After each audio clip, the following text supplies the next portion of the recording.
Should Christians stand with Israel as a nation? Yan ang tatalakayin natin sa video na to.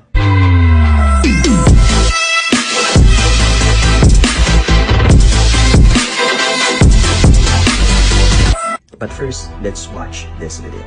Growing up in Sunday school, I was taught from the Bible, those who bless Israel will be blessed, and those who curse Israel will be cursed.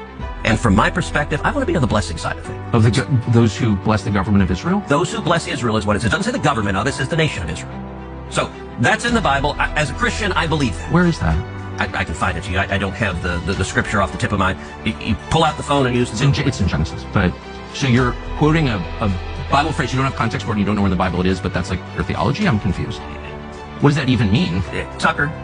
I'm a Christian, I want to know what you're talking about. Hey, where does my support for Israel come from? Number one, because biblically we're commanded to support Israel. But number two... Hold on. Hold on. You're a senator, and now you're throwing out theology, and I am a Christian, and I am allowed to weigh in on this. We are commanded as Christians to support the government of Israel? We are commanded to support Israel. And what does that mean, Israel? We're told those who bless Israel will be blessed. But what, hold on, define Israel. This is important. Are you kidding? This majority Christian country. Define Israel? Do you not know what Israel is? That would be the country you've asked like 49 questions about. So that's what Genesis, that's what God is talking about. The nation of Israel, yes. And so is that the current borders, the current leadership? He's talking about the political entity called Israel? He's talking about the nation of Israel. Yeah, nations exist, and he's discussing a nation. A nation was the people of Israel. Is the nation that God is referring to in Genesis, is that the same as the country run by Benjamin Netanyahu right now? Yes. It is. Okay. And by the way, it's not run by Benjamin Netanyahu as a dictator. It's a democratic country that elected... He's the prime minister, right? But just like...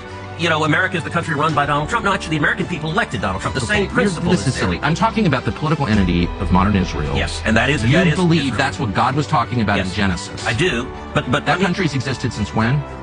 For thousands of years. Now, there was a time when it didn't exist, and then was recreated just over 70 years. But I'm saying, I think most people understand that line in Genesis to refer to the Jewish people, God's chosen people.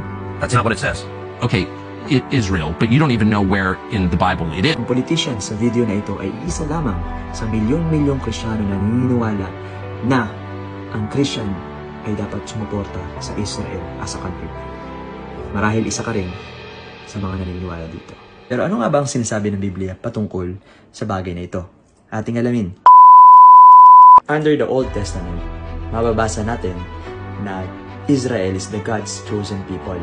Under Exodus 19:5-6. Maiintindihan natin na itong covenant na ito ay hindi pa nag-i-exist noong panahon nila Abraham, noong patriarchal age, but it only existed nung nakausap na ng Diyos si Moses. At ang covenant sa bayang Israel bilang bayang pangako ay natapos na.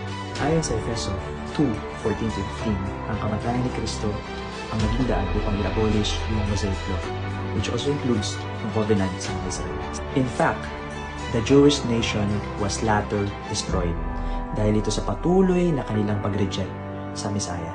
Jesus also prophesied in Matthew 23:38 and Luke 13:35 that the Jewish system will come to an end. After the end of the covenant from a physical nation of Israel, manonotice natin yung changes or yung transition to a spiritual nation, which is the spiritual kingdom. Maalala niyo rin yung sinabi ni John the Baptist sa Matthew 3:2, "Repent, for the kingdom of heaven is at hand." At nung dumating na yung kingdom is yung church na itinatag ni Jesus Christ. And Christians are now in the New Testament kingdom. Mababasa natin yan sa Colossians 1:13. They are translated, they are conveyed, they are transferred to the kingdom. Maging si John the Beloved ay sumulat din sa mga Kristiyano sa panahon nila at ipinapaalam that he is in companion with them in tribulation and in kingdom. Mababasa natin yan sa Revelations 1:9. At yung kaharian na naitatag ay hindi lamang para sa mga Hudyo, bagkus para rin sa mga Hintil. At mababasa natin na si Pablo ay sumulat din sa mga taga-Galacia na tinutukoy niya na ang mga Kristiyano ang Israel of God. Galatians 6:16. You can support Israel if you would like, at sa kahit anong prinsipyo o rason na gusto mo. But then again, there's no biblical reason to support Israel as a nation to be the chosen people of God. I hope nakatulong sa iyo itong video na to.